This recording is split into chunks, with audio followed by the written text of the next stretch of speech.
Olá pessoal, sou Lucas Maciel, advogado e professor, e aqui é o canal em que nós discutimos temas relacionados ao mundo do direito. Antes da gente falar do tema de hoje, convido você a se inscrever no nosso canal, ativar o sininho, deixe seu like, deixe seus comentários também se quiser e se inscreva em todas as nossas redes sociais. Hoje nós vamos falar sobre uma legislação que é a 14.973 de 2024 e todos os desdobramentos dela para a questão dos depósitos judiciais. Roda a vinheta, João.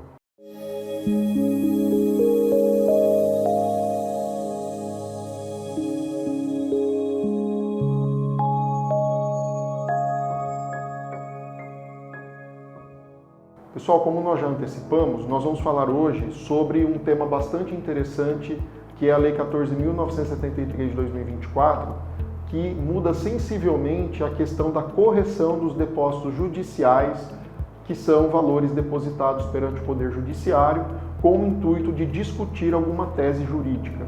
A gente vai explicar melhor para vocês todos esses detalhes, mas é interessante a gente iniciar falando que, dentro das hipóteses de discussão numa ação judicial tributária, é muito utilizada a figura do depósito judicial. E por quê? Por dois motivos. Primeiro, porque dentro do rol do artigo 151 do CPN, o artigo 151 coloca que é causa de suspensão da exigibilidade do crédito tributário o depósito judicial do valor integral.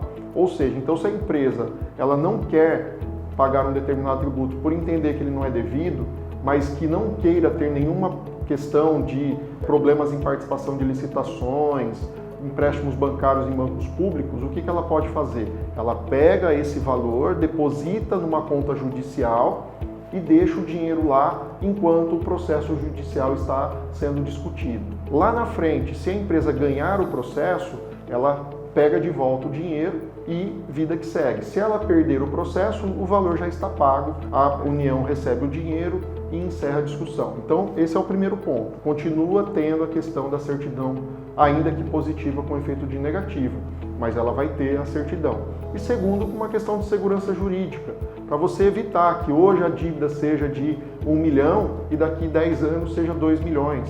E aí você tem que usar um recurso muito maior caso você já tivesse feito um depósito judicial. O grande ponto é que, historicamente, os depósitos judiciais eles sempre foram remunerados da mesma forma pela qual o tributo que está envolvido também era remunerado. Ou seja, se eu estou falando de um tributo federal, o depósito judicial seria remunerado, seria corrigido pela Selic, assim como o tributo originário. Então, se eu tenho uma discussão envolvendo lá IPI, eu deposito o valor, esse dinheiro fica numa conta judicial e vai sendo remunerado também pela Selic. Lá na frente, se a empresa ganhar essa ação, ela vai receber o valor de volta, devidamente corrigido pela taxa Selic. Se a empresa perder, esse dinheiro vai ser convertido em renda para os cofres da União, também atualizado pela Selic. Historicamente sempre foi assim. Acontece que essa legislação, ela veio e mudou exatamente como que isso acontece. Agora não é mais atualizado pela Selic, e sim por um índice que é o índice oficial do governo federal, que é o IPCA. O que, se a gente for colocar aqui em dados comparativos, graficamente falando, a Selic é muito maior do que o IPCA. E isso acaba impactando diretamente nessas questões que nós mencionamos, principalmente da segurança jurídica. Portanto, diante dessa situação, criou-se uma celeuma, criou-se uma dúvida muito grande em relação aos contribuintes que, de certa forma, serão totalmente impactados com isso. E a partir dessa questão, nós estamos aqui criando o nosso vídeo de hoje exatamente para esclarecer o que vai acontecer daqui para frente e tentar traçar um panorama aqui para que todos possam acompanhar os próximos passos. A nova lei trouxe aos contribuintes algumas dúvidas e certa insegurança jurídica. Primeiramente, tem-se que, ainda que ela tenha estabelecido a aplicação da taxa Selic para os depósitos já realizados e também a aplicação de índices de inflação oficial, provavelmente o IPCA, para os depósitos feitos a partir de agora, sua redação não deixou clara qual o índice mensal a ser aplicado aos depósitos antigos, mas que ainda estão à disposição do Tesouro Nacional.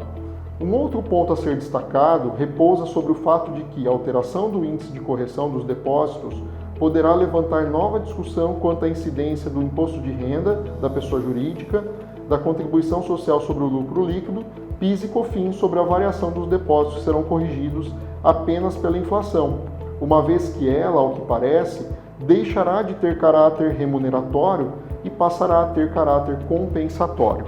Portanto, pelo que a gente conseguiu observar, pela simples leitura da nova legislação e por todos os desdobramentos que surgem, podem acontecer aí várias discussões acerca dessa mudança da taxa Selic para a IPCA, exatamente porque, como a gente já mencionou, são valores bastante diferentes em relação a um e outro, então há essa discussão com relação à incidência ou não de tributo sobre essa diferença, os valores que já estão depositados, como ficarão a partir de agora, e exatamente porque também há uma flagrante inconstitucionalidade em relação a essa questão, porque viola flagrantemente o artigo 5º da Constituição Federal, uma vez que a gente não pode permitir que haja esse tipo de tratamento anti-isonômico.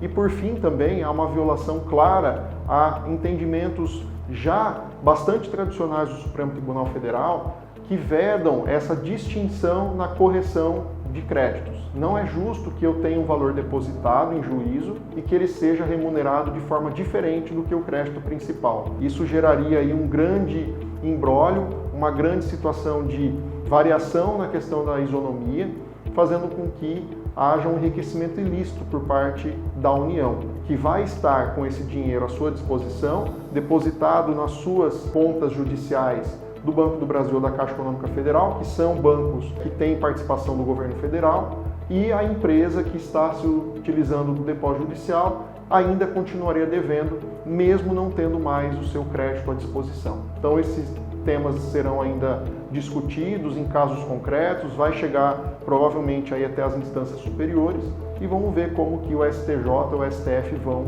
decidir essas questões, porque isso, sem dúvida, é uma flagrante inconstitucionalidade e uma violação grave aos contribuintes. Então a gente vai acompanhar, volta aqui para contar para vocês. Esse foi o nosso vídeo de hoje, nos vemos nos próximos. Até lá!